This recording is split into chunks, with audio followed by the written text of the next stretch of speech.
मुश्किल के दौर में हर कोई बहाने की चादर ओढ़ लेता है, पर जो हारी हुई बाजी पलट दे वही असली शेर होता है। शेर जंगल का राजा होता है, ये बात सबको पता है, लेकिन उसे जंगल का राजा बनाया किसने, ये बात किसी को नहीं पता। शेर से भी ज्यादा बड़ा होता है हाथी, शेर से भी ज्यादा गति से दौड़ सकता है चीता, शेर से भी ज्यादा चालाक होती है लोमड़ी। शेर बाज की तरह आसमान की ऊंचाई नहीं छू सकता, न तेज है, न ताकतवर है, न चालाक है ये शेर, फिर कैसे ये जंगल का राजा कहलाता है। शेर अपनी सोच की वजह से जंगल का राजा है। एक कहावत है, शेर खुद अपनी ताकत से राजा कहलाता है, जंगल में कभी चुनाव नहीं होते। शेर खुद से 10 गुना बड़े और ताकतवर हाथी को मार गिराता है। हाथी की ताकत जानते हुए भी शेर की सोच उससे कहती है कि मैं हाथी को मार सकता हूँ, और दूसरी तरफ हाथी ताकतवर और बड़ा होने के बावजूद शेर को देखकर यह सोचता है कि मैं इसका मुकाबला नहीं कर पाऊंगा। जंगल में शेर से ज्यादा ताकतवर जानवर मौजूद होते हैं, लेकिन फिर भी शेर ही राजा होता है, क्योंकि शेर अपने कॉन्फिडेंस और लड़ने के एटीट्यूड की वजह से जंगल पर राज करता है, और बाकी जानवर खुद को कमजोर और शेर को ताकतवर समझने की वजह से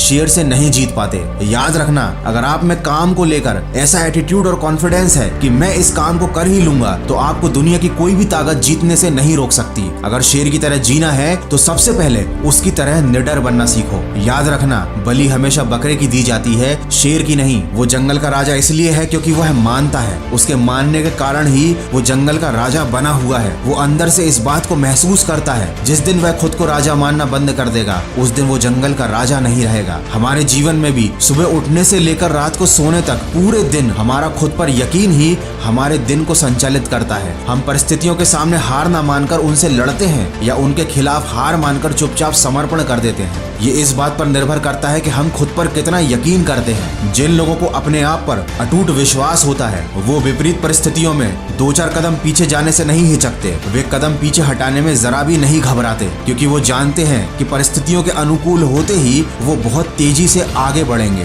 दोस्तों, शेर शिकार का कर्म करता है और उसे फल में मिलता है भोजन, लेकिन वो फल के लालच में कर्म नहीं करता, उसे कर्म करने में मजा आता है। शेर को शिकार करने में मजा आता है, तभी तो वो किसी और के द्वारा मारा गया जानवर नहीं खाता। यही बात आप पर भी लागू होती है। अगर आपको कर्म करने में मजा आने लगा तो आपको फल अपने आप ही मिल जाएगा। अधिकतर लोग केवल फल के लालच में उसके पीछे भागते रहते हैं, सफलता के पीछे, पैसों के पीछे, प्रसिद्धि के पीछे भागते रहते हैं, लेकिन असली सफलता उनको मिलती है जिन्हें सफलता प्राप्त करने के लिए किए जाने वाले जरूरी काम करने में मजा आने लगता है। दोस्तों, ये बात तो आप सब जानते हैं कि झुंड में शिकार कुत्ते करते हैं, शेर केवल अकेला ही काफी होता है। इससे हमें ये सीखने को मिलता है कि अकेले जीना और अकेले चलना सीख लो। जो भीड़ में चलते हैं वो भीड़ में ही खोकर रह जाते हैं। तो शेर के जीवन से हम 3 बातें सीख सकते हैं। पहला तो हमेशा अपने आप को विनर समझो, हमेशा खुद के ऊपर पूरा विश्वास रखो। दूसरी बात, अपने कर्म या अपने काम को मजे के साथ करो। अगर आपका अपने काम में ही मन नहीं लगता तो सफलता मिलना तो बहुत दूर की बात है। गीता में भी कहा गया है, कर्म करो, फल की आशा मत रखो। और तीसरी बात, अपनी सफलता की राह पर अकेले चलना सीख लो, किसी के सहारे की उम्मीद मत करो। किसी ने क्या खूब कहा है, जीता तो सिर्फ शेर है, बाकी सब मिट्टी के ढेर है। नहीं हुई अभी देर है, तू भी अंदर से